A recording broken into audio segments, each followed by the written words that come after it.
മഹാവിഷ്ണു നരസിംഹ അവതാരം എടുത്ത കഥ അറിയാം.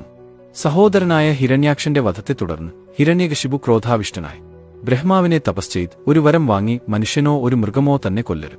ആയുധങ്ങൾ കൊണ്ട് തന്നെ കൊല്ലരും. രാവോ പകലോ സമയത്ത് തന്നെ കൊല്ലരും. ഭൂമിയിലോ ആകാശത്തോ പാതാളത്തിലോ വെച്ച് തന്നെ കൊല്ലരും.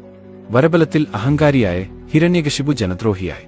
സഹോദരനായ ഹിരണ്യാക്ഷനെ പോലെ അയാളും ദേവലോകം ആക്രമിച്ചു കീഴടക്കി. ഇതിൽ ദുഃഖിതരായ ദേവന്മാർ മഹാവിഷ്ണുവിനെ ശരണം പ്രാപിച്ചു. താൻ ഉടനെ പ്രശ്നപരിഹാരം നടത്തിക്കൊള്ളാമെന്ന് ഭഗവാൻ അവർക്ക് വാക്കുകൊടുത്തു. ഇതിനിടയിൽ ഹിരണ്യകശിപുവിന്റെ ഭാര്യയായ കയാധു ഗർഭിണിയായി. സുന്ദരിയായ കയാധുവിനെ കണ്ടുമേങ്ങിയ ദേവേന്ദ്രൻ അവളെ ബന്ദിയാക്കി ഹിരണ്യകശിപുവിനോട് പക വീട്ടാൻ ശ്രമിച്ചെങ്കിലും നാരദമഹർഷിയുടെ ആവശ്യപ്രകാരം അവളെ വിട്ടേച്ചു.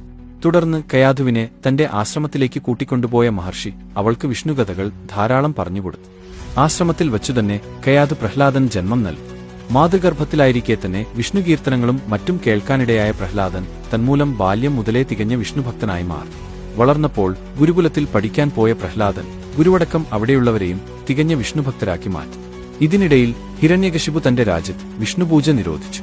ആരും വിഷ്ണുവിനെ പൂജിക്കരുതെന്നും തന്നെ മാത്രമേ പൂജിക്കാൻ പാടൂ എന്നും അയാൾ ആജ്ഞാപിച്ചു. ഈ നിയമം ലംഘിച്ച നിരവധി പേർ വധശിക്ഷയ്ക്ക് വിധേയരായി. ഗുരുകുല വിദ്യാഭ്യാസം കഴിഞ്ഞ് തിരിച്ചെത്തിയ തന്റെ പുത്രൻ ശത്രുവിനെ ഭജിക്കുന്നത് അസഹനീയമായി തോന്നിയ ഹിരണ്യകശിപു അവനെ വധിക്കാൻ പല രീതിയിലും ശ്രമിച്ചു.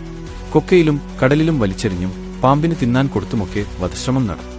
എന്നാൽ ഭഗവത്കൃപ മൂലം തദവസരങ്ങളിലെല്ലാം അവൻ രക്ഷപ്പെട്ടു.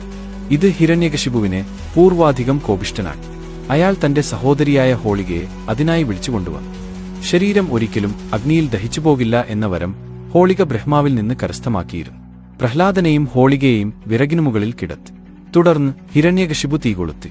എന്നാൽ പ്രഹ്ലാദൻ വീണ്ടും രക്ഷപ്പെടുകയാണ് ചെയ്തത്. ഹോളികയുടെ വരം നിഷ്ഫലമാകുകയും അവൾ തീയിൽ വെന്തുമരിക്കുകയും ചെയ്തു. തുടർന്ന് പൂർവാധികം കോപിഷ്ഠനായ ഹിരണ്യകശിപു ഒരു ദിവസം സന്ധ്യയ്ക്ക് എവിടെ നിന്റെ ഭഗവാൻ എന്ന ചോദ്യം പ്രഹ്ലാദനോട് ചോദിച്ചു.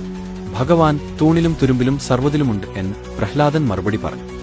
ഇത് കേട്ടപാടെ കോപാക്രാന്തനായ ഹിരണ്യകശിപു അടുത്തുകണ്ട ഒരു തൂൺ കാണിച്ച് ഇതിലും നിന്റെ ഭഗവാൻ ഉണ്ടോ എന്ന് അഹന്തയോടെ മകനോട് ചോദിച്ചു.